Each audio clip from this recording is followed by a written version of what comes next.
కళ్ళల్లో మైకంతో మోహం కమ్మేసి చలిగా గిలిగా తొలిగా త్వరగా అటుగా ఇటుగా మరి నువ్వే నాకు ముద్దిస్తావని తడివేదాలు ముద్దిస్తావని నమ్మడానికి ఎంత బాగుందో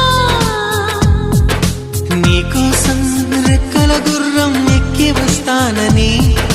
పగడపు దీనికి నిన్నే నేను తీసుకెళ్తానని ఇక ఏ నాటికి అక్కడే మనము ఉంటామని